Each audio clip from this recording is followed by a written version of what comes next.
കാട്ടാനെ നമ്മളിപ്പം കണ്ടിരിക്കുകയാണ്. ഇവിടെ എല്ലാം കാട്ടുപോത്തുകൾ വളഞ്ഞിരിക്കുകയാണ്. നമ്മൾ അതിനിപ്പോൾ നമ്മൾ വഴി മാറിപ്പോകും.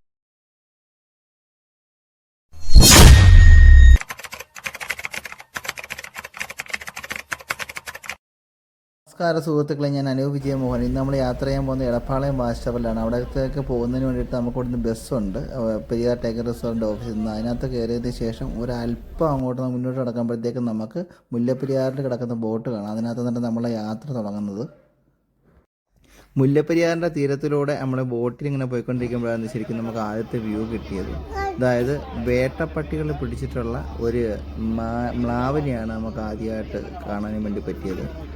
അതിനുശേഷമായിരുന്നു നമുക്ക് അടുത്ത വ്യൂ കാട്ടുപോത്തിനെ കിട്ടുന്നത്. ദൂരെ 2 കാട്ടുപോത്തുകളും ഒരു കുട്ടിയും കൂടെ മേയുന്ന ഒരു രംഗമായിരുന്നു നമുക്ക് ബോട്ടിങ്ങിനിടയിൽ തന്നെ കിട്ടിയത്. സുഹൃത്തുക്കളെ, അങ്ങനെ നമ്മൾ നേരെ വന്ന് ബോട്ടിങ് കഴിഞ്ഞ് ഇറങ്ങിയിരിക്കുന്നത് ലേക്ക് പാലസിലായിരുന്നു. അതായത് ലേക്ക് പാലസ് എന്ന് പറഞ്ഞു കഴിഞ്ഞാൽ പണ്ട് രാജാക്കന്മാർ വേട്ടയാടുന്നതിന് വേണ്ടിയിട്ടാണ് ഇങ്ങനത്തെ അതിൻ്റെ ഈ പാലസൊക്കെ നിർമ്മിച്ചിട്ട് ഇവിടെ താമസിച്ചിട്ട് വേട്ടയാടുകയായിരുന്നു അവരുടെ ലക്ഷ്യം എന്ന് പറഞ്ഞു കഴിഞ്ഞാൽ. അവിടെ നമ്മൾ എടപ്പാളയം വാസ്റ്റവറിലോട്ട് പോകുന്ന വഴിക്കാണ് ശരിക്കും പണ്ട് രാജാക്കന്മാർ അരിയാട്ട ഉപയോഗിച്ചിട്ട് ഞാൻ തോന്നുന്നു ഒരു ഉരുളൊക്കെ നമുക്ക് പുറത്ത് കാണാൻ വേണ്ടി പറ്റി. അവിടെ നിന്ന് നമ്മൾ നേരെ ഇപ്പം നടന്ന് ഏകദേശം ഒരു അരമണിക്കൂറോളം ട്രക്കിങ് ചെയ്തതിന് ശേഷമാണ് നമ്മൾ എടപ്പാളയം വാസ്റ്റവറിൻ്റെ ഇടത്തോട്ട് എത്തിയിരിക്കുന്നത്. ആ വിദൂരതയിൽ ഇങ്ങനെ എടപ്പാളയം വാസ്റ്റവർ നമുക്കിങ്ങനെ കാണാൻ വേണ്ടി പറ്റുന്നത്. ചെറുതായിട്ടൊന്ന് സൂം ചെയ്ത് കാണിച്ചു തരാം. സുഹൃത്തുക്കളെ, നമുക്കിവിടെ ഇഷ്ടംപോലെ ഫ്രഷ് ചാണകങ്ങളൊക്കെ കാണാൻ വേണ്ടിയുണ്ട്. അങ്ങൂടെ പശുവൊക്കെ ഉണ്ടോ നരേലിയാ? അതാണെങ്കിൽ നമുക്ക് ഇവിടെ വരുമ്പോഴത്തേക്ക് രാവിലെ 1 ലിറ്റർ പാല് പിഴിഞ്ഞെടുക്കാം. കുരങ്ങന്മാരെ ഞാൻ ഇപ്പം കാണിച്ചു തരാം. 2 കുരങ്ങന്മാരാണുള്ളത്. ഒരെണ്ണം വികലാംഗ കുരങ്ങനാണെന്ന് തോന്നുന്നു. ഇതാണ് സുഹൃത്തുക്കളെ അന്നേരം നമ്മളെ വാച്ച് ടവറിനകത്തോട്ടുള്ള വഴി. ഇവിടെ ഫ്രണ്ടിലായിട്ടൊരു ആനക്കൊമ്പൊക്കെ വെച്ചിട്ടുണ്ട്, അല്ല പോത്തിൻ്റെ കൊമ്പൊക്കെ വെച്ചിട്ടുണ്ട്. ഇതിൻ്റെ മുകളിലായിട്ടാണ് നമ്മൾ താമസം വരുന്നത്. ശരിക്കും പറഞ്ഞു കഴിഞ്ഞാൽ മൃഗങ്ങളൊന്നും കയറാത്ത രീതിയിൽ ചെറിയൊരു കുഴിയൊക്കെ കുഴിച്ചിട്ടിട്ട് അതിനകത്ത് 2-3 മരക്കഷ്ണങ്ങൾ വെച്ചിട്ടാണ് ഇവിടെ നമ്മൾ പാലം കണക്ക് വെച്ചിട്ടുള്ളത്. ഇവിടെ പിന്നെ നമ്മുടെ ട്രഡീഷണൽ ആയിട്ടുള്ള രീതിയിലുള്ള ഇലക്ട്രിക് ലാമ്പുകളും കാര്യങ്ങളൊക്കെ കാണാം. അത്യാവശ്യം വലിയൊരു കുഴിയാണ്. ശരിക്കും ഇവിടെ നമുക്കൊരു കാട്ടുപോത്തിൻ്റെ തലയൊക്കെ കാണാൻ വേണ്ടി പറ്റുന്നുണ്ട് സുഹൃത്തുക്കളെ. ഇവിടെ എവിടെയോ കിടന്ന് ചത്തുപോയിട്ടുള്ളൊരു കാട്ടുപോത്താന്ന് തോന്നുന്നു. എന്നാലും ഒരു കാട്ടുപോത്തിൻ്റെ വലിപ്പം എന്ന് പറഞ്ഞു കഴിഞ്ഞാൽ ശരിക്കും നമുക്ക് ഇത് ഇപ്പം കാണുമ്പോഴാണ് മനസ്സിലാവുന്നത്. നല്ലൊരു തലയും കൊമ്പും കണ്ടോ. ആനയൊന്നും കയറാതിരിക്കാൻ വേണ്ടിയാണ് ഇങ്ങനെ ഒരു ട്രെഞ്ച് ഉണ്ടാക്കിയിട്ടിരിക്കുന്നത്. കണ്ടില്ല, നല്ലൊരു കുഴിയുണ്ട്. കാരണം പെട്ടെന്ന് മൃഗങ്ങളൊന്നും അങ്ങനെ കയറില്ല. അവിടെ നമുക്ക് കുറച്ച് ദൂരത്തായിട്ട് ഒരല്പം വെള്ളം ഇങ്ങനെ കെട്ടി കിടക്കുന്നതായിട്ട് കാണാം. ഇവിടെ മൃഗങ്ങൾ വെള്ളം കുടിക്കാൻ വരുമായിരിക്കും നമ്മൾ പ്രതീക്ഷിക്കുന്നു. എന്നാലും ഇവിടുത്തെ വാഷ്റൂമും കാര്യങ്ങളൊക്കെ താഴെയായിട്ടാണ് നിൽക്കുന്നത്. ഇനിയിപ്പോൾ നമുക്ക് ഈ വാച്ച് ടവറിൻ്റെ മുകളിലോട്ട് പോകുന്ന സ്റ്റെപ്പാണിത്. കഷ്ടപ്പെട്ട് ഞങ്ങൾ വാച്ച് ടവറിൽ കയറി വന്നപ്പോൾ ഞങ്ങളെ മുറിക്കകത്തൊരു കുരങ്ങ ഇരിക്കുന്നത്. കുരങ്ങൻ ആണ്ട് ഇവിടെ പുറത്ത്. ഇവിടെ കുരങ്ങൻ. നമ്മളോടൊപ്പം ഉള്ളത് രവിച്ചേട്ടനാണ്. രവിച്ചേട്ടൻ ശരിക്കും വാച്ച് ടവറിൻ്റെ ചരിത്രം ഒന്ന് പറഞ്ഞു തരാമോ? ഇത് 1940 കണ്ട അവൻ്റെ ബ്രിട്ടീഷുകാർ പണി കഴിപ്പിച്ചതാണ് ഇത്. അവരുടെ ഒരു ചെറിയൊരു ഹണ്ടിങ്ങിനും പിന്നെ അല്ലാതെ വാച്ചിങ്ങിനും വേണ്ടിയിട്ടായിട്ടുള്ള പണിതാക്കുന്ന. ശരി. അല്ലാതെ വേറെ ഒന്നുമില്ല. ഇതാണ് വാച്ച് ടവറിൻ്റെ ഒരു പഴയ ഫോട്ടോയും കാര്യങ്ങളൊക്കെ വെച്ചിട്ടുണ്ട്. എടപ്പാളയം വാച്ച് ടവർ 1975 എന്നൊക്കെ പറഞ്ഞിട്ട് അന്നേരത്തെ 75 എടുത്ത ഫോട്ടോയാണ് വെച്ചിരിക്കുന്നത്. ശരിക്കും പറഞ്ഞാൽ തടി കൊണ്ടുള്ളൊരു സെറ്റപ്പൊക്കെയാണ് വാച്ച് ടവറിലൂടെ. നമുക്ക് ലൈറ്റും കാര്യങ്ങളൊക്കെ ഉണ്ട്. മൊബൈലൊക്കെ ചാർജ് ചെയ്യാനുള്ള സൗകര്യമൊക്കെ ഉണ്ട് കേട്ടോ. മൊബൈൽ ചാർജ് ചെയ്യാനുള്ള ഒരു ചാർജിങ് പോർട്ടും കാര്യങ്ങളും എല്ലാം ഇവിടെ ഉണ്ട്. നമ്മളോട് പാളിയോ കൂട്ടുകാരൊക്കെ എത്തിയില്ല അളിയപ്പോൾ പറഞ്ഞേ. എന്നിട്ട് അളിയനെ കാണാൻ വേണ്ടി അളിയൻ്റെ 2 കൂട്ടുകാരെ എത്തിയിട്ടുണ്ട്. അമ്മമാര് ചോദിക്കുന്നത് നീയൊക്കെ എന്തിനാണ് ഞങ്ങളെ വീട്ടിൽ വന്ന് നിൽക്കുന്നതെന്ന്. എൻ്റെ പല്ലുണ്ടോ? സുഹൃത്തുക്കളെ, അങ്ങനെ നമ്മളെ വാച്ച് ടവറിൽ വാച്ച് ചെയ്തുകൊണ്ട് ഇങ്ങനെ ഇരിക്കുന്ന സമയത്തായിരുന്നു ശരിക്കും പറഞ്ഞു കഴിഞ്ഞാൽ നമ്മുടെ മുമ്പിലായിട്ട് ചെറിയ കുത്തുകളൊക്കെ നമ്മളിങ്ങനെ കാണുന്നുണ്ട്. എന്തായാലും നമുക്കൊന്ന് സൂം ചെയ്ത് നോക്കാം. ഒന്നും കിട്ടത്തില്ല സുഹൃത്തുക്കളെ, ഒന്നും കിട്ടത്തില്ല. എന്നാലും ഒരു ഇച്ചിരി ഇപ്പം കിട്ടിയിട്ടുണ്ട്. നമുക്ക് എന്തായാലും ഒരു 5x ഇടുമ്പോഴത്തേക്ക് എന്തോ ജീവികളാണെന്ന് മനസ്സിലായി. അത് കാട്ടുപോത്തുകളാണല്ലേ? ഓടി വരുന്നുണ്ടോ? ഓക്കെ, അന്നേരം മ്ലാവുകൾ ഓടി വരുന്നതാണ് നമ്മളിപ്പോൾ കണ്ടുകൊണ്ടിരിക്കുന്നത്. അങ്ങനെ നമ്മളെ ഫസ്റ്റ് സൈറ്റിങ് കിട്ടിയിരിക്കുകയാണ് സുഹൃത്തുക്കളെ. എന്തൊക്കെയാണ് സംഭവം കൂട്ടം കൂടി വരാറുള്ളൂ. അതാണ്. അന്നേരം ആ മ്ലാവുകൾ ഇങ്ങനെ കൂട്ടത്തോടുകൂടി ഇങ്ങനെ വന്നിരുന്ന പുല്ല് തന്നെയാണ് ശരിക്കും പറഞ്ഞ വിപത്തുകളൊക്കെ. അതിനെ പുല്ല് നിന്നിട്ട് വെള്ളം കുടിക്കാനുള്ള സൗകര്യമൊക്കെ ഇവിടെ ഉണ്ട്. നമ്മളെ വാച്ച് ടവറിൽ ഇരുന്നിട്ടുള്ള ആദ്യത്തെ വ്യൂ ആണ്. കുറച്ചും കൂടി കിട്ടുമ്പോൾ നമ്മുടെ അടുത്തൊക്കെ വിപത്തുകൾ വരുമെന്നുള്ള പ്രതീക്ഷയിൽ അനു വിജയമോഹനോടൊപ്പം എഴുവോൻ അജി. എഴുപോണ അജീങ്കർ ഇവിടെ ഉണ്ട്. മ്ലാവിൻ്റെ ഡെഡ് ബോഡി കണ്ടപ്പോഴത്തേക്ക് കളിയിൽ എന്താണ് ഫീൽ ചെയ്തത്? അന്നേരം എനിക്കറിയായിരുന്നു ഇവിടെ ഈ ഇനങ്ങൾ കൂടുതലും കൂട്ടം കൂടി ഇവിടെ ഒരുപാട് ഐറ്റങ്ങളുണ്ട്. ഉണ്ടെന്ന്. അന്നേരം ആളിനെ സംഭവങ്ങളൊക്കെ പിടിയിട്ടുണ്ടായിരുന്നു. ഒരുപാട് ഐറ്റങ്ങൾ. ഇനിയിപ്പോ സന്ധ്യയായി വരുമ്പോ ഇനി ആനയെ കാണാം എന്നൊക്കെ ഒരു പ്രതീക്ഷയുണ്ട്. ആനയെ കാണാം, പുലിയെ കാണാം. പണ്ട് ആളി ആനയെ ഒറ്റയടിക്ക് അടിച്ചു വന്നിട്ടുണ്ടല്ലേ? കുഴിയാനെ. ആ ചേട്ടാ, ശരിക്കുവേ ഇവിടെ നമ്മളെ മൃഗങ്ങളും എല്ലാം കയറിയിട്ടുണ്ടോ? ഇല്ല, ഇതുവരെ ഇല്ല. ഈ ട്രെഞ്ച് ഉള്ളത് കൊണ്ടാണോ? ട്രെഞ്ച് ഉള്ളതുകൊണ്ട്, പിന്നെ ട്രെഞ്ച് ഉള്ളതുകൊണ്ട് അങ്ങനെ കയറത്തില്ല. എന്നാലും ട്രെഞ്ച് ഉള്ള സ്ഥലങ്ങളിൽ കയറിയിട്ടുണ്ട്. പക്ഷെ നമ്മൾ ഇവിടെ ഇതുവരെ അങ്ങനെ വന്നിട്ടില്ല അല്ലേ? നമ്മൾ ശരിക്കും ഈ തൊട്ടടുത്തൊക്കെ കാട്ടനാളൊക്കെ വന്നിട്ടുണ്ടോ? ഇഷ്ടം പോലെ ഉണ്ടല്ലേ? അത് ശരിക്കും പറഞ്ഞു കഴിഞ്ഞാൽ ചേട്ടൻ്റെ അനുഭവത്തിൽ എന്താ ഈ ജീവൻ മരണ പോരാട്ടം നടത്തിയിട്ടുള്ള ഏതെങ്കിലും ഒരു കഥ പറഞ്ഞു തരാമോ? പോരാട്ടം എന്ന് പറയുമ്പോഴത്തേക്ക് ഈ ട്രക്കിങ്ങിനൊക്കെ പോകുന്ന സമയത്ത് ചില സമയത്തിലൊക്കെ ആന ഓടിച്ചിട്ടുണ്ട്. ആന ഓടിച്ചിട്ടുണ്ട്. ശരി. ചില സമയത്ത് കാട്ടുപോത്ത് ഓടിക്കും. കാട്ടുപോത്ത് ഓടിക്കാറുണ്ടല്ലേ? പ്രതീക്ഷിക്കാതെ ചെന്ന് പെട്ടുപോകുമ്പോഴത്തേക്ക് ചിലപ്പോൾ അത് തിരിച്ച് അങ്ങനെ ഉണ്ട്. അങ്ങനെ മനഃപൂർവ്വമായിട്ട് അങ്ങനെ കണ്ടു ഓടിക്കുകയല്ല. ഓക്കെ. ചേട്ടൻ്റെ അനുഭവത്തിൽ എന്തെങ്കിലും അത്രയ്ക്കും പ്രശ്നം ഉണ്ടാകുന്ന ഇവരങ്ങനെ ഓടിച്ചിട്ടില്ല. അങ്ങനെയൊന്നും വന്നിട്ടില്ല. പറഞ്ഞില്ല, പലപ്പോഴും ചാർജ് ചെയ്യാൻ വന്നിട്ടുണ്ട്. എന്നാലും അത്ര ഗുരുതരമായിട്ടുള്ള. ശരിക്കും ഏറ്റവും കൂടുതൽ ഡേഞ്ചർ ആയിട്ടുള്ള കാട്ടിലെ ജീവി ഏതാ? ചാന, കാട്ടുപോത്ത്, ആന, കാട്ടുപോത്ത്, കരടി. ഓക്കെ, ഇതാണ് ഏറ്റവും കൂടുതൽ ഡേഞ്ചർ. ഈ ഇതിന്റെ നമ്മുടെ കടുവയുടെ സൈറ്റിങ്സ് ഒക്കെ ഇവിടുന്ന് കിട്ടിയിട്ടുണ്ടോ? ഒരുപാടാണ്. അത്ര ഒരുപാടല്ല, എന്നാലും കിട്ടിയിട്ടുണ്ടല്ലേ? ഇവിടെ എത്ര കടുവ ഉണ്ടെന്നോ എല്ലാം അറിയാം? കഴിഞ്ഞ വർഷത്തെ സെൻസസ് പ്രകാരം 30 കടുവയുണ്ട്. 30 കടുവയുണ്ടല്ലേ? ഓക്കെ. അഡൽട്ട്. നമ്മുടെ കൂടെ ഉണ്ടായിരുന്നമാരാ. നീ എന്നാലും നമ്മളെ വീട്ടിൽ വന്ന കുരങ്ങന്മാരെ ഇറക്കി വിടരുതായിരുന്നു.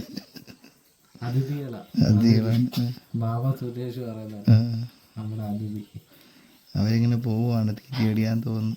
രണ്ടുപേരുടെ കുറേ ഇങ്ങനെ മാറി. അതിനകത്തുള്ള കൂടെയുള്ള ആ ഭർത്താവിനെ കണ്ടോടാ, അയാളിങ്ങനെ നോക്കുന്നുണ്ട് എല്ലായിടത്തും എന്തെങ്കിലും പ്രശ്നങ്ങളൊക്കെ ഉണ്ടോ എല്ലാം നോക്കി. അവർ ഭാര്യയും ഭർത്താവും കൂടെ ഇങ്ങനെ അടിച്ചു പൊളിച്ച് നടക്കുക. നമുക്കിപ്പോൾ ഒരു കാട്ടുപോത്തിൻ്റെ ഒരു അസ്ഥി കിട്ടിയതിനകത്താണ്. ഇതാണ് ഇത്രയും പല്ലുള്ളത്. 4 പല്ലുണ്ട്. ബാക്കി പല്ലൊക്കെ പൊഴിഞ്ഞു പോയി. ഒന്ന് തിരിച്ചു കാണിക്കേ. ഇതാണ് ഈ കാട്ടുപോത്തിൻ്റെ തലയോട്ടി എന്ന് പറയുന്ന സംഭവം. ശരിക്കും ഇതിൻ്റെയൊക്കെ സൈസ് ഭയങ്കരമാണ്. എനിക്ക് തോന്നുന്നത് ഫീമെയിലാണെന്ന് തോന്നുന്നു. മെയിലാകുമ്പോഴത്തേക്ക് ഇതിനൊക്കെ വലിയ തലയോട്ടി വരുന്നില്ലല്ലേ? ആണോ? അതെന്തോ ആളി എന്തെങ്കിലും കണ്ടോ? ഇതിൻ്റെ മെയിലെന്ന് പറഞ്ഞാൽ യാണപ്പല്ല് അടുപ്പിച്ച് 3 വരുന്നത് മെയിൽ. എന്ന് പറഞ്ഞത് ഈ അണപ്പല്ലെന്ന് പറഞ്ഞത് ഇത് 2 സെൻട്രലായിട്ടാണ് വരുന്നത്. അതാണ്. ഓക്കെ. ആളിയും പറയുന്നതൊന്നും വിശ്വസിക്കരുത് സബ്സ്ക്രൈബർമാരെ, ഇതൊക്കെ തള്ളാണ്. ഇങ്ങോട്ട് വരുന്ന വഴിക്ക് ഒരു മാനിനെ കണ്ടില്ലായിരുന്നു? മാൻ അവിടെ പിടിച്ചിറക്കുന്നത് എന്താ സംഭവം? അത് ചെന്നായി പിടിച്ച. ഓക്കെ, അത് ബോട്ടിൽ വന്നവരാണോ കണ്ടത്? ഓക്കെ. നമുക്ക് കണ്ടറിയാൻ പറ്റും ചെന്നായി പിടിച്ചാണോ അല്ലെന്ന് നമുക്ക് കണ്ടറിയാം. ഈ പുലി പിടിക്കുമ്പോൾ എന്താണ് അതിനെ അറിയാൻ വേണ്ടിയുള്ളത്? അതിന് പ്രത്യേകിച്ച് അത് കൊണ്ട് മറച്ചിട്ട് കഴിഞ്ഞ് കടിക്കാൻ തുടങ്ങി കഴിഞ്ഞാൽ കണ്ടമാനം കടിച്ചു കുറച്ച് കളയത്തില്ല. ശരിക്കും പുലി അഴുകിയതിന് ശേഷം കഴിക്കത്തുള്ളൂ, അങ്ങനെ ഉണ്ടോ? കടുവ. ഓക്കെ. ഫ്രഷ് മീറ്റ് കഴിക്കത്തില്ലല്ലേ? ഓക്കെ. എന്താ പല്ല് വായിലെന്തോ ചവച്ചിരിക്കുന്ന പല്ലെന്തോ ഇല്ലെന്ന് ഞാൻ കേട്ടിട്ടുണ്ട്. അല്ല, പല്ലില്ലാത്തല്ല, പല്ലിന് നീളം ഈ സൈഡിലുള്ള പല്ലുകൾക്ക് നീളം കൂടുതലായതുകൊണ്ടാണ് അങ്ങനെ കടിക്കാൻ പറ്റുന്ന പറയുന്നത്. ഓക്കെ. ഇപ്പോൾ ഇവിടെ വെള്ളത്തിൻ്റെ ആ ഒരു ഭാഗത്തോട്ട് എത്തിയിരിക്കുകയാണ്. എന്നാൽ ഇവിടെ നമുക്ക് ഒരുപാട് കാൽപ്പാടുകൾ കാണാൻ വേണ്ടിയിട്ട്. വലിയ കാൽപ്പാടെന്ന് പറയുമ്പോഴത്തേക്ക് ആനയുടേതാണ്. പിന്നെ ആന കൂടാതെ മ്ലാവ് പിന്നെ കാട്ടുപോത്ത്, അതിൻ്റെയൊക്കെ കാൽപ്പാടുകൾ നമുക്ക് ഇഷ്ടം പോലെ ഇവിടെ ഇങ്ങനെ കാണാൻ വേണ്ടി പറ്റുന്നുണ്ട്. അതാണ് കാട്ടി എന്നാണ് പറയുന്നത്. ഏഷ്യൻ ഗുവാർ എന്നൊക്കെ പറയുന്നുള്ള ആ സംഭവമാണ്. കാട്ടി എന്നാണ് അതിൻ്റെ പേര് പറയുന്നത്. നമ്മളെ കൊല്ലംകാരും എഴുവങ്കാരും ഒക്കെ കാട്ടുപോത്തെന്ന് പറയുന്നതേ ഉള്ളൂ. ശരിക്കും പുലി ഇറങ്ങുമ്പോഴല്ലേ പൊതുവെ സൈറ്റിങ് ഇറങ്ങുന്നത്? ടൈഗർ ഇവിടെ അല്ല, അങ്ങനെയല്ല, വെള്ളം ഉള്ളതിന്റെ ഇത് വെച്ചാണ് പെട്ടെന്ന് അപ്രതീക്ഷിതമായിട്ട് സൈറ്റിംഗ് ഇല്ലാതാവുകയാണെങ്കിൽ അതിന്റെ അർത്ഥം കടുവ ഇറങ്ങിയെന്നാണ്. നമ്മൾ കണ്ട ഡിയർ കാട്ടിയൊക്കെ കയറി പോകണമെങ്കിൽ ഒന്നും കാണത്തില്ല. എന്നാണല്ലോ ഇത് സ്വാഭാവികമായിട്ട് കയറി പിന്നെ ഇരുട്ടാകുമ്പോഴത്തേന് ഇറങ്ങി വരുമല്ലോ. അതിന്റെ കാലിനേക്കാളും വലുതാണ് സുഹൃത്തുക്കളെ ആനയുടെ കാല്. ചെറിയൊരു അരുവി കണക്കുള്ള സംഭവമാണ് കണ്ടിരിക്കുന്നത്. ഇതിനൊക്കെയുള്ള കാട്ടിൽ പലയിടത്തും അരുവികളുണ്ടല്ലേ? ഇഷ്ടം പോലെ. ഓക്കെ. നമ്മൾ സൈറ്റ് ഇതുപോലത്തെ കൈതോടുകൾ പറ്റുമ്പോഴാണ് മൃഗങ്ങൾ പുറത്തിറങ്ങുന്നത്. പുറത്തിറങ്ങുന്നത് ഏറ്റവും കൂടുതൽ സൈറ്റിംഗ് കൂടെ വരുന്നത് അല്ലേ? അത് ശരിക്കും കാരണം ഇങ്ങനത്തെ സ്ഥലങ്ങളിൽ എപ്പോഴും ഇപ്പൊ വേനൽക്കാലത്താണേലും നല്ല പുല്ലുകൾ കിട്ടും, വെള്ളത്തിന്റെ സൗകര്യമുണ്ട്. അന്നേരം ഇങ്ങോട്ട് വരേണ്ട ആവശ്യമില്ല. മറ്റുള്ള സ്ഥലങ്ങളിൽ അങ്ങനെ കിട്ടണമെന്നില്ല. അപ്പോൾ ഓക്കെ. അപ്പൊ അങ്ങനെ സ്ഥലങ്ങളിൽ മഴ പെയ്യുമ്പോഴത്തേക്കും കിട്ടുള്ളൂ. ഓക്കെ. പ്രത്യേകിച്ച് തോടുകളുള്ള സ്ഥലങ്ങൾ വെള്ളത്തിന്റെ ഇതെല്ലാം നോക്കി. ഇവിടെ ശരിക്കും ഏറ്റവും കൂടുതൽ സൈറ്റിംഗ് കിട്ടുന്ന മാസം ഏതാണ്? ഫെബ്രുവരി മാർച്ച്. ഓക്കെ. ഫെബ്രുവരി നമ്മളിപ്പം ലാസ്റ്റ് ഭയങ്കര സൈറ്റിംഗ് ആയിരിക്കും അല്ലേ? ഓക്കെ. 100% ഉറപ്പിച്ച് പറയാൻ പറ്റത്തില്ല. അതാണ് ഏറ്റവും കൂടുതൽ സാധ്യത ആ സമയത്താണ്. ഓക്കെ. മ്ലാവിന്റെ പിണ്ടങ്ങൾ അല്ലേ? മ്ലാവിന്റെ പിണ്ടങ്ങൾ നമുക്ക് ഇവിടെ കാണാൻ വേണ്ടി പറ്റിയിട്ടുണ്ട്. ഇത് ശരിക്കും ഇത് കണ്ടുപിടിച്ച വേറെ ആരുമല്ല, നമ്മളുടെ എഴുകൂടിന്റെ പുത്രനായ ശ്യാംകുമാറാണ്. ഇപ്പം തിരിച്ച് നമ്മൾ ബാച്ചിലോട്ട് പോവുകയാണ്. കുറച്ചുകൂടെ സമയം കഴിയുമ്പോഴത്തേക്കായിരിക്കും അനൂപ് വിജയമോഹന് ഈ ആട്ടക്കാട്ടവും ആനപ്പിണ്ടും എടുക്കാനുള്ള വിധിയുള്ളൂ. ഇനിയും നമ്മൾ വരും. ആനയുടെയും സിംഹത്തിന്റെയും കടുവയുടെയും ഒക്കെ മടയിൽ പോയി നമ്മൾ വീടെടുക്കും. ഇത് ട്രയല്. അല്ലെങ്കിൽ ഇവനെ കൊണ്ട് പോയി കഴിഞ്ഞാൽ എവിടെ പോയാലും അവിടെ ശരിക്കും ഒരു സൈറ്റിങ് കിട്ടാറില്ല.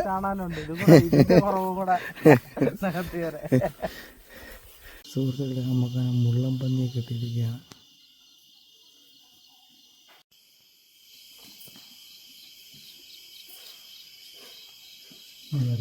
രണ്ടവരുണ്ട് കേട്ടോ.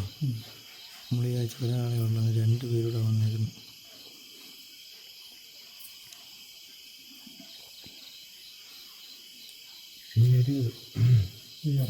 ആ 3 പേരുണ്ട്. ഞാൻ നമ്മുടെ ജീവിതത്തിൽ ആദ്യമായിട്ട് 3 മുള്ളംപന്തി ഒരുമിച്ച് കണ്ടിരിക്കുകയാണ് സുഹൃത്തുക്കളെ. അന്നേരം നമ്മുടെ ചിക്കൻ കറിയും ചിക്കൻ ഫ്രൈയും പിന്നെ കുറച്ച് വെജിറ്റബിൾ സലാഡും ഉണ്ട്. എന്നിട്ട് അതെല്ലാം നമ്മളിരുന്ന് കഴിക്കുകയാണ്. ശരിക്കും പറഞ്ഞു കഴിഞ്ഞാൽ ട്രക്കിങ്ങിന് പോയപ്പം തന്നെ നമ്മളുടെ ഈ ചിക്കൻ കറിയുടെ മണം നമുക്ക് അവിടെ അങ്ങ് കിട്ടിയിട്ടുണ്ടായിരുന്നു. എന്താണെന്ന് പറഞ്ഞാൽ നമുക്ക് ആദ്യം തന്നെ ഇന്ന് സംഭവം നിരൂപിച്ച് നോക്കാം. ശരിക്കും ഈ കാട്ടിലൊക്കെ ഇരുന്ന് ചപ്പാത്തിയും ചിക്കൻ കറിയും കഴിക്കുക എന്ന് പറഞ്ഞാൽ തന്നെ ഒരു സൂപ്പർ ചിക്കൻ കറി. അന്നേരം നമ്മൾ ട്രക്കിങ്ങിന് പോകുന്നതിന് മുമ്പ് രാവിലെ എഴുന്നേറ്റ് കുളിച്ച് റെഡിയായി ബ്രേക്ക്ഫാസ്റ്റ് ഒക്കെ കഴിക്കുകയാണ്. അന്നേരം നമുക്ക് നല്ല ചൂട് പുട്ടും കടലക്കറിയും പപ്പടമാണ്. ചിരട്ടപ്പുട്ട് എന്താന്ന് പറഞ്ഞാൽ ഇവിടുത്തെ പപ്പടം നല്ല ടേസ്റ്റുള്ള പപ്പടം കേട്ടോ. നമ്മുടെ ഗുരുവായൂർ പപ്പടമാണ് ഏറ്റവും ടേസ്റ്റ്. എന്തായാലും ഇവിടുത്തെ പപ്പടം കൊള്ളാം. ഇവിടുത്തെ ഫുഡുകളൊക്കെ നല്ല സൂപ്പറായിട്ടുണ്ടല്ലേ? സൂപ്പറായിട്ടുണ്ട്. അതിന് ഉദാഹരണം ഞാൻ തന്നെ പറഞ്ഞുതരാം. നമ്മളെ ഫുഡും കഴിഞ്ഞ് കയ്യും കഴുകിയിരിക്കുന്നത് ഇപ്പോൾ 3ാമത്തെ കുറ്റിയാണ് കേൾക്കുന്നത്. സാധാരണ കഴിക്കുന്നതും നല്ല ഒരു വൈബും നല്ലൊരു ഭക്ഷണമാണ് കേട്ടോ. അത് എടുത്തു പറയേണ്ടുന്ന ഒരു സംഭവം തന്നെയല്ല. ഫുഡുകളെല്ലാം നല്ല സൂപ്പർ ടേസ്റ്റ്. നമ്മൾ പോകുന്ന വഴിക്ക് മൃഗങ്ങളെ എല്ലാം കണ്ടു കഴിഞ്ഞാൽ എന്തൊക്കെ മുൻകരുതലുകൾ നമ്മൾ എടുക്കണം? ശബ്ദത പാലിക്കുക, മൃഗത്തിൽ നിന്ന് ദൂരം പാലിക്കുക. ഓക്കെ. അതാണ് പ്രധാനമായിട്ട് ചെയ്യേണ്ടത്. ശബ്ദം ഉണ്ടാക്കാതെ കാണാൻ ശ്രമിക്കുക. ഓക്കെ. അഥവാ ഒരു ചാർജിങ് ആണെങ്കിൽ കുറച്ച് പുറകോട്ട് ഓടുന്നതായിരിക്കും ഏറ്റവും നല്ലത്. ഓക്കെ. നമ്മളങ്ങനെ ട്രക്കിങ്ങിന് തുടങ്ങിയിരിക്കുകയാണ്. ഇനിയുള്ള യാത്രയിൽ നമ്മൾ വർത്തമാനങ്ങളൊന്നും പറയത്തില്ല. നമുക്ക് മാക്സിമം മൃഗങ്ങളെ അവരെ ശല്യം പെരുത്താതെ അവരുടെ വിഷ്വൽസ് പകർത്തുക എന്ന ലക്ഷ്യത്തോടെയാണ് നമ്മൾ നടക്കുന്നത്. അട്ട കടിക്കാതിരിക്കാനും വേണ്ടിയുള്ള സോക്സുകളും കാര്യങ്ങളൊക്കെ നമ്മൾ കാലിലിട്ടിട്ടുണ്ട്. രാവിലെ ഞങ്ങൾ ട്രെക്കിങ്ങിന് പോയപ്പോഴായിരുന്നു ശരിക്കും ഒരു കൂട്ടം കാട്ടുപന്നികളെ ഇങ്ങനെ കണ്ടത്. ശരിക്കും പറഞ്ഞു കഴിഞ്ഞാൽ ഈ കാട്ടുപന്നികളുടെ ഇത്രയും വലിയൊരു കൂട്ടത്തെ ഞാൻ എൻ്റെ ജീവിതത്തിൽ ഇതുവരെയും കണ്ടിട്ടില്ല. അതുമാതിരി വലിയൊരു കാട്ടുപന്നിയുടെ കൂട്ടത്തിനാണ് നമ്മൾ കണ്ടത്.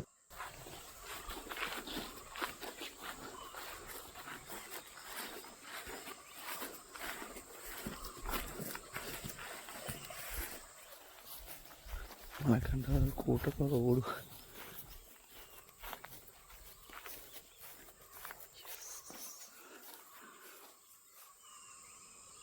ഇത്രയും പന്നികളാണുള്ളത്. കുഞ്ഞുങ്ങളും എല്ലാം ഉണ്ട്.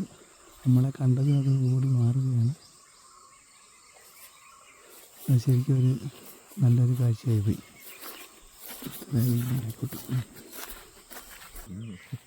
ഒരു കുഞ്ഞ് ഓടി പോകുന്നുണ്ട്.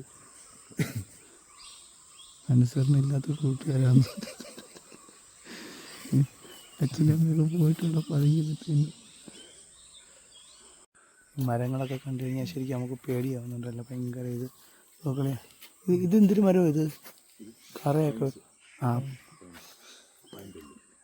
എന്തായാലും ഒന്ന് കേട്ടില്ല. പൈൻസ്. ഓക്കെ. ഓ പൈൻ മരം, വെള്ളക്കുന്തിരിക്ക എന്ന് പറയുന്നത് ആ മരമാണത്. എന്താ ശരിക്കും കറയൊക്കെ ഇങ്ങനെ വന്നിരിപ്പുണ്ട്. എന്ത് ചെയ്തില്ലേ? ഓക്കെ. അവിടെ വെള്ളം കുടിക്കാനും വേണ്ടി ഒരു പന്നിയധികം പോകുന്ന വീഡിയോയാണ് ഇപ്പോൾ കണ്ടുകൊണ്ടിരിക്കുന്നത്.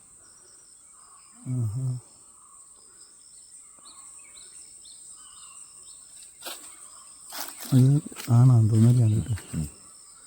ഞാനുകളാണ് ഈ ഒറ്റയ്ക്ക് കിടക്കുന്നത്. ഒരുതരം കുറിഞ്ഞാണ്, നമ്മളെ ചെമ്പരത്തിയുടെ ഇലയോട് സാദൃശ്യമുണ്ടല്ലേ.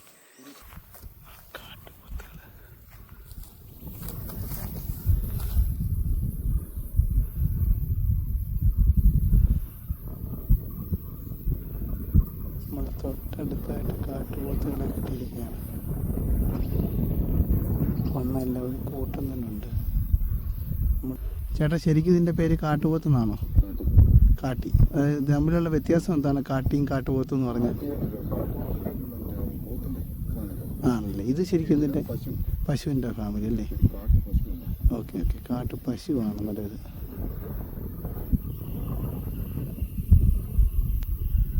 ഇനി ഒരാളോട് അപ്പുറത്ത് നിൽപ്പുണ്ട്, അയാളും കയറി പോകുന്നു. ഞങ്ങൾ ശരിക്കും ട്രക്കിംഗ് ഒക്കെ അവസാനിപ്പിച്ചിട്ടുണ്ട് തിരിച്ചു പോകാൻ നേരത്തായിരുന്നു ശരിക്കും കാട്ടുപോത്ത് നമ്മളുടെ മുന്നിൽ വന്ന് പെട്ടത്. വളരെ ശരിക്കും അഡ്വഞ്ചറായിട്ടുള്ളൊരു ഒരിക്കലും മറക്കാൻ പറ്റാത്തൊരു അനുഭവം തന്നെയായിരുന്നു. നേരെ ഫ്രണ്ടിൽ കാട്ടുപോത്ത് അതിങ്ങനെ മറിഞ്ഞിരിക്കുന്നു. എന്നിട്ട് ഞങ്ങൾക്ക് പോകാനുള്ള വഴി അതിലേക്കാണ്. അത് പോയെങ്കിൽ മാത്രമേ തിരിച്ച് വരാനും വേണ്ടി പറ്റത്തുള്ളൂ. അന്നേരം അങ്ങനെ എന്താ മുഖത്തോട് മുഖം കാട്ടുപോത്തിനെ നോക്കി പേടിച്ച് നിന്നിട്ടുള്ളൊരു നിമിഷമായിരുന്നു അത്. ശരിക്കും നമ്മളുടെ ഗൈഡ് അജയ് ചേട്ടനായിരുന്നു ശരിക്കും ഞങ്ങൾക്ക് ധൈര്യം തന്നത്. പിന്നെ പുള്ളിക്കാരനാണെങ്കിൽ ചെറിയ കത്താടെടുത്ത് വെച്ചിട്ട് പാറയിലൊക്കെ അടിച്ച് ശബ്ദം ഉണ്ടാക്കി ഇടയ്ക്കൊരു ചുമയൊക്കെ ചുമച്ചിട്ട് എന്നിട്ട് എന്തായാലും കാട്ടുപോത്ത് കുറച്ച് ഉള്ളിലോട്ടങ്ങ് കയറി. ഒരു ചുള്ളിയൊടിയെന്ന് സൗണ്ട് കേട്ടിട്ടാണ് നമ്മൾ ശ്രദ്ധിച്ചപ്പോഴത്തേക്ക് അവിടെ കാട്ടുപോത്ത് ഉണ്ടെന്ന് അറിഞ്ഞത്. ശരിക്കും നമ്മൾ ഒറ്റയ്ക്കായിരുന്നു പോയിരുന്നതെങ്കിൽ ശ്രദ്ധിക്കാതെ അതിൻ്റെ മുന്നിൽ തന്നെ വന്ന് ചാടിയേനെ. ശരിക്കും എക്സ്പീരിയൻസ്ഡ് ആയിട്ടുള്ള ഗൈഡുകളോടൊപ്പം ട്രക്ക് ചെയ്യുന്നതിൻ്റെ ഒരു ആവശ്യകത ഇത് തന്നെയാണ്. അങ്ങനെ കുറേ നേരത്തെ വെയിറ്റിങ്ങിന് ശേഷം കാട്ടുപോത്ത് ഉള്ളിലോട്ട് പോകുന്നത് നമുക്ക് കാണാനും വേണ്ടി പറ്റി. കാടിൻ്റെ ഇടയിലൂടെ ഇങ്ങനെ എൻ്റെ കാൽപ്പാടുകൾ കാണാനും വേണ്ടി പറ്റി. ആ ഒരു തക്കം നോക്കിയിട്ട് ഞങ്ങൾ പെട്ടെന്ന് തന്നെ ആ ഒരു വഴി ക്രോസ് ചെയ്ത് ഇനി ഇപ്പുറത്തെത്തി. അത് ശരിക്കും പറഞ്ഞു കഴിഞ്ഞാൽ നല്ലതുപോലെ പേടിപ്പിക്കപ്പെടുത്തുന്ന രീതിയിലുള്ളൊരു അഡ്വഞ്ചറായിട്ടുള്ള ഒരു ട്രെക്കിംഗ് ആയിരുന്നു നമുക്ക് കിട്ടിയിരുന്നത്. ഭയങ്കര ഒരു എട്ടുകാരിയാണ്, നല്ല വലിപ്പമുണ്ടല്ലേ. നമ്മുടെ മൊബൈലിൽ എത്രയുണ്ട് എൻ്റെ കാലുകൾ തമ്മിലുള്ള ഇതെന്ന് പറഞ്ഞാൽ.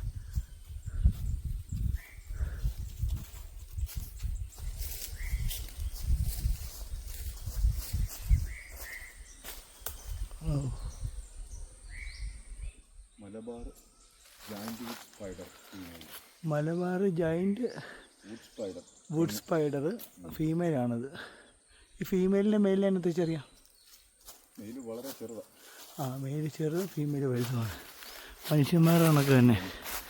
ഇത് വളരെ ചെറിയ കിളികളാണല്ലോ അതിനകത്ത് കാണുന്നത്. ഓറഞ്ച് മെയിലാണത്.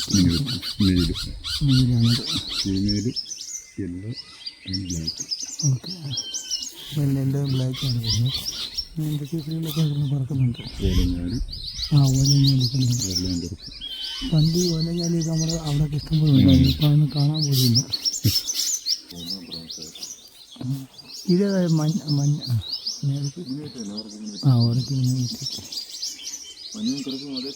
അതാണ് പെട്ടെന്നുണ്ടെന്ന് കണക്ക് തോന്നി. മിൽക്ക് വീട്. ഓക്കെ.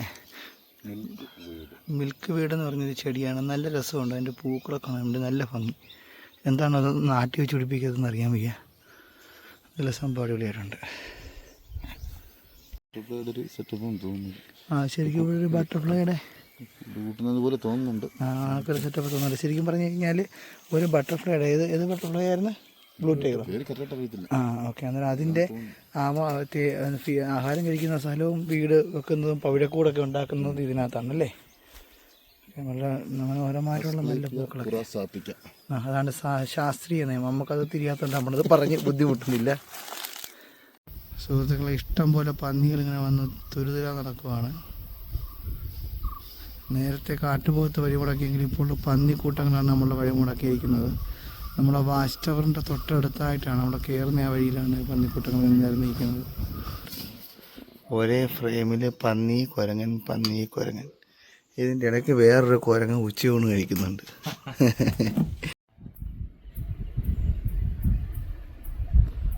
സുഹൃത്തുക്കളെ, അങ്ങനെ കടുവ പിടിച്ചിരിക്കുന്ന ഒരു കാട്ടുപോത്തിനാണ് നിങ്ങളിപ്പോൾ കണ്ടുകൊണ്ടിരിക്കുന്നത്. കടുവൻ്റെ ബോഡിയാണത്. അതിൻ്റെ അർത്ഥം ഇവിടെയൊക്കെ കടുവയുടെ സാന്നിധ്യം ഉണ്ടെന്നും. ഇതിപ്പം പിടിച്ചിട്ട് തോന്നെ നാളായി കാണുമോ ഇത് കണ്ടിട്ട്? 3 ദിവസമായിട്ടുണ്ട്. ബോഡിയൊക്കെ ചെറുതായിട്ട് അഴുകിയൊക്കെ തുടങ്ങിയിട്ടുണ്ട്. കഴിച്ചു തുടങ്ങിയിട്ടുണ്ട്. ഇത്രയും വലിയ നമ്മൾ കണ്ട കാട്ടുപോത്തിനെയൊക്കെയാണ് കടുവ നിസ്സാരമായിട്ടുണ്ട് അടിച്ചു കൊന്ന് ഫുഡ് അടിച്ചിട്ട് പോയേക്കുന്നത്. ആന വന്ന് മേഞ്ഞേക്കുന്ന കാൽപ്പാടാണ്. ഇവിടെ എല്ലാം വന്ന് ആയിട്ടുണ്ട്. എൻ്റെ കാൽപ്പാടുകൾ ചെറിയ പതിഞ്ഞിറപ്പുണ്ട്. അങ്ങനെ സുഹൃത്തുക്കളെ, നമുക്ക് കടുവയുടെ കാൽപ്പാട് ക്ലോസ് ചെയ്തിട്ടുണ്ട്. ഇതാണ് കടുവയുടെ കാൽപ്പാട്. പ്രേക്ഷകർക്ക് ഒരു കടുവയുടെ നമ്മളെ സെൻസസ് എത്ര എണ്ണം ഉണ്ടെന്ന് നമ്മളാണ് അറിയുന്നത്.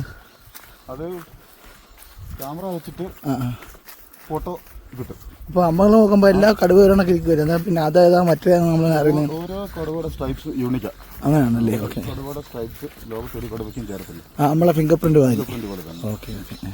അങ്ങനെ സെൻസസ് എടുക്കുന്നത്. ഇപ്പോൾ ഇവിടെ ഏകദേശം 37 ആളുള്ളൂ. ഇല്ല, കഴിഞ്ഞ വർഷത്തെ അഡൽട്ട് ടൈഗർ എണ്ണം 30. 30 അതിനേക്കാളും കൂടുതലുണ്ട്. ഓക്കെ. അതിൻ്റെ വരുന്ന വഴിക്ക് കാട്ടുപോത്തിൻ്റെ തല അസ്ഥികൂടം കിട്ടിയിട്ടുണ്ട്. അത് ഇവിടെ വെച്ചൊരു ടൈഗർ കാട്ടുപോത്തിനെ പിടിച്ചിട്ടുണ്ടായിരിക്കണം.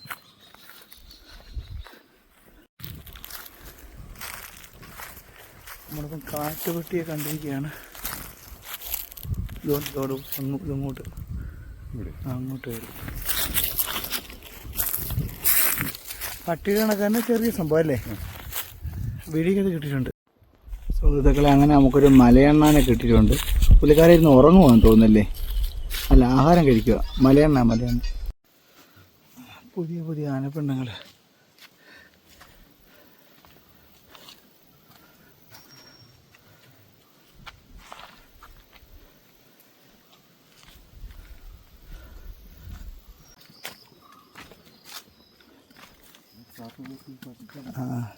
ഇഷ്ടം പോലെ പോയിട്ടുണ്ടല്ലേ സുഹൃത്തുക്കളെ. അങ്ങനെ നമ്മളിപ്പം കാട്ടുപോത്തുകളുടെ ഇടയ്ക്ക് ഇങ്ങനെ നമ്മൾ വഴി ബ്ലോക്ക് ചെയ്തിട്ട് കാട്ടുപോത്തുകൾ നിൽക്കുകയാണ്. ഒരു കൂട്ടം കാട്ടുപോത്തുകളുണ്ട്. ശരിക്കും പറഞ്ഞു കഴിഞ്ഞാൽ കാണുമ്പോഴായിരുന്നു ഇങ്ങനെ നമ്മൾ കാട്ടുപോത്തുകൾ നമ്മളുടെ വഴി മുടക്കി നിന്നിരുന്നത്. വളരെ രസകരമായിട്ടുള്ളൊരു കാഴ്ച തന്നെയായിരുന്നു അത്. കണ്ട സുഹൃത്തുക്കളെ, ഇവിടെ മൊത്തം കാട്ടുപോത്തുകളാണ്. അത് കഴിഞ്ഞിട്ട് നമ്മൾ ഇച്ചിരി അല്ലാതെ മാറി നോക്കിയപ്പോഴത്തേക്ക് അവിടെയും കാട്ടുപോത്തുകളും കുട്ടിയും എല്ലാം കൂടായിട്ട് നിൽക്കുന്നുണ്ട്. ചെറിയൊരു ക്രാവ് കൂടെ അതിൻ്റെ കൂട്ടത്തിലുണ്ട്. കാട്ടുപോത്തിൻ്റെ കുട്ടി ശരിക്കും പശുക്കുട്ടിയുടെ കണക്കാൻ ഇരിപ്പുണ്ട്. ഫോറസ്റ്റുകാരുടെ ശരിക്കും വാച്ച് ടവറാണത്. മരത്തിൻ്റെ മുകളിലായിട്ട് ട്രീ ഹെഡ് ഒന്ന് അതിൽ കയറാൻ വേണ്ടി ഒരു മുളയുടെ ഒരു ഏണിയൊക്കെയാണ് വെച്ചിരിക്കുന്നത്. പിന്നെ ശരിക്കും പറഞ്ഞു കഴിഞ്ഞാൽ നമ്മളെ പശുവിൻ്റെ കുട്ടിയല്ലേ? കാട്ടുപോത്തിൻ്റെ കുട്ടിയാണ്. പക്ഷെ കണ്ടിട്ട് പശുക്കുട്ടി കണക്കാനുണ്ട്. ശരിക്കും നമുക്ക് പോകേണ്ടുന്ന വഴി ഇതാണ്. അവിടെ കാട്ടുപോത്ത് നിറഞ്ഞ് നിൽക്കുകയാണ്. അന്നേരം നമുക്ക് ഇനിയിപ്പോൾ അതുവഴി പോകാനും വേണ്ടി പറ്റില്ല. ആനയെ തേടിയുള്ള നമ്മളെ യാത്ര ഇങ്ങനെ നടക്കുവാണ്. ഇവിടെ എല്ലാം കാട്ടുപോത്തുകൾ വളഞ്ഞിരിക്കുകയാണ് നമ്മൾ. അന്നേരം ഇനിയിപ്പോൾ നമ്മൾ വഴി മാറി പോവുകയാണ്. ഓക്കെ, ഇതാണ് നമ്മൾ ഈ മംഗളാദേവി ക്ഷേത്രം അല്ലേ? ഈ കാണുന്ന ഇവിടെ ഓക്കെ, ഈ ഭാഗത്താണ്. ശരിക്കും ഇടിഞ്ഞു പൊളിഞ്ഞ് കിടക്കുവാണ്. ഓക്കെ, എൻ്റെ അടുത്ത ഫോറസ്റ്റുകാരുടെ എന്താ ഉണ്ടെന്ന് പറഞ്ഞേ? ഒരു ബിൽഡിംഗ് ഉണ്ട് അതിനപ്പുറത്ത്. ഓക്കെ. അന്നേരം നമ്മളെ അജയ് ചേട്ടൻ നമ്മളെ മുളയരി കാണിച്ചു തന്നിരിക്കുകയാണ്. ഇതാണ് ഈ ശരിക്കും മുളയരി എന്ന് പറയുന്നത്. അത് മുളയ്ക്കകത്ത് പിടിക്കുന്ന അരി കണക്കൊരു സംഭവമാണ്. ഇത് കഞ്ഞിയൊക്കെ വെക്കും അല്ലേ? അതെ, ലൈഫിൽ ഒറ്റ പ്രാവശ്യം ബാമ്പു റെസ്റ്റ് ഉണ്ടാവുള്ളൂ. ആണോ അല്ലേ? ഈ ഫ്ലവറിങ് ഉണ്ടാവുള്ളൂ.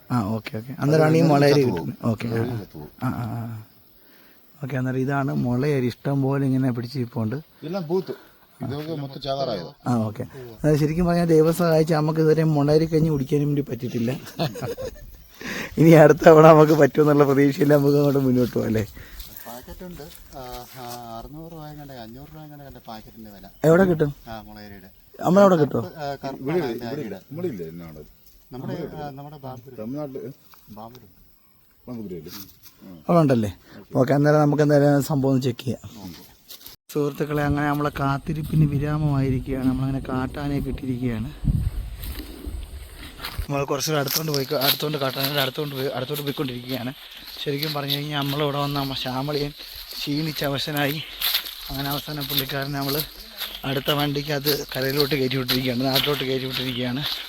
അന്നേരം അവരെ അവിടെ ആക്കിയിട്ടാണ് നമ്മൾ കാട്ടാനെ കാണാൻ വേണ്ടി വന്നിരുന്നത്. അതിനെന്തായാലും നമ്മളുടെ കാട്ടാനയുടെ ഏകദേശം അടുത്തോണ്ടിരിക്കുകയാണ്. അങ്ങനെ സുഹൃത്തുക്കളെ, അനൂപ് ജയമോഹനൻ കാട്ടാനെ കാണിക്കുമെന്ന് പറഞ്ഞു കഴിഞ്ഞാൽ കാണിച്ചിരിക്കും. അങ്ങനെ കാട്ടാനെ നമ്മളിപ്പം കണ്ടിരിക്കുകയാണ്. നമുക്കാണെങ്കിൽ ഇവിടെ 2 വിദേശികളൊക്കെ ഉണ്ട്. വിദേശികളൊക്കെ നമ്മളെ കാട്ടിൻ്റെ സൗന്ദര്യം ആസ്വദിച്ചുകൊണ്ടിരിക്കുകയാണ്. ഫോറസ്റ്റ് ഗാർഡ് ദേവചേട്ടനൊരു ഒത്തിരി നന്ദിയുണ്ട് കേട്ടോ. കാര്യം നമ്മുടെ കൂടെ വന്നിട്ടുള്ള പലരും തളർന്ന് അവശനായിരുന്നപ്പോഴും നമ്മളെ ഈ കാട്ടാനെ കാണിക്കണമെന്ന ദൗത്യമായിട്ട് നമ്മളോടൊപ്പം ഉണ്ടായേനെ. സുഹൃത്തുക്കളെ, ഏകദേശം ഒരു 10-50 വയസ്സോളം ഉള്ളൊരു കാട്ടാനയാണെന്ന് തോന്നുന്നു കണ്ടിട്ട്. പിടിയാനയാണ്. അന്നേരം ഇവിടെ നിന്നിട്ട് ഇതിൻ്റെ പുല്ലുകളൊക്കെ തിന്നുകയാണ്. മാത്രമല്ല ഇതിൻ്റെ ചെളി വാരി ദേഹത്തോട്ട് ഇങ്ങനെ പൂശുന്നുണ്ട്. കാര്യം ഈ ആനകൾക്ക് വിയർപ്പ് ഗ്രന്ഥികളൊന്നുമില്ല. അതുകൊണ്ട് തന്നെ ചൂടിൽ നിന്ന് ഇതാക്കാൻ വേണ്ടി നനഞ്ഞ ചെളി വാരി ദേഹത്ത് പൂശുകയാണ് ചെയ്യുന്നത്. ഇത്ര അടുത്താണ് നമുക്ക് കാട്ടാനെ കിട്ടിയിരിക്കുന്നത്. ആന അക്കരെ ആയതുകൊണ്ട് നമുക്ക് ധൈര്യമാണ് നിൽക്കുന്നത്. ഇങ്ങനെയാണ് നമ്മുടെ കാട്ടാനെ കിട്ടിയിരിക്കുന്നത്. സുഹൃത്തുക്കളെ, എന്നാൽ നമ്മളെ ട്രക്കിങ് കഴിഞ്ഞിട്ട് നമ്മളിങ്ങനെ തിരിച്ചെത്തിയിരിക്കുകയാണ്. നമ്മളിപ്പോൾ ഇന്നുണ്ടായിരുന്നത് രവിചേട്ടനും അജയ് ചേട്ടനുമാണ്. എന്നാലും ശരിക്കും പറഞ്ഞു കഴിഞ്ഞാൽ വളരെ നല്ലൊരു അനുഭവമായിരുന്നു ഇവരുള്ളത്. നമ്മളെ രവിചേട്ടൻ്റെ ഫുഡും അജയ് ചേട്ടൻ്റെ ട്രക്കിങ് മറക്കാൻ പറ്റാത്തൊരു അനുഭവമായിരുന്നു. ശരിക്കും സൈറ്റിങ് കുറവായിട്ട് പോലും ഇത് നമ്മളെ ഒരുപാട് സപ്പോർട്ട് ചെയ്തു. നമുക്ക് നല്ല സൈറ്റിങ്ങുകളും കാര്യങ്ങളൊക്കെ കിട്ടി. തീർച്ചയായിട്ടും നമ്മളുടെ വീഡിയോയ്ക്കകത്ത് ഇവരുടെ 2 പേരുടെ നമ്പർ നമ്മൾ കൊടുക്കുന്നതായിരിക്കും. തീർച്ചയായിട്ടും ഇവിടെ വരുന്നവർ നല്ല ഭക്ഷണവും നല്ല ട്രക്കിങ്ങും ആണെങ്കിൽ നമ്മൾ പേഴ്സണലി ഇവരെ റെക്കമെൻഡ് ചെയ്യുകയാണ്. അന്നേരം എല്ലാവർക്കും നമ്മളുടെ വീഡിയോ ഇഷ്ടപ്പെട്ടു എന്ന് വിചാരിക്കുന്നു. ഇനി മറ്റൊരു വീഡിയോ ആയിട്ട് വരുന്ന നമ്പരെ നന്ദി, നമസ്കാരം.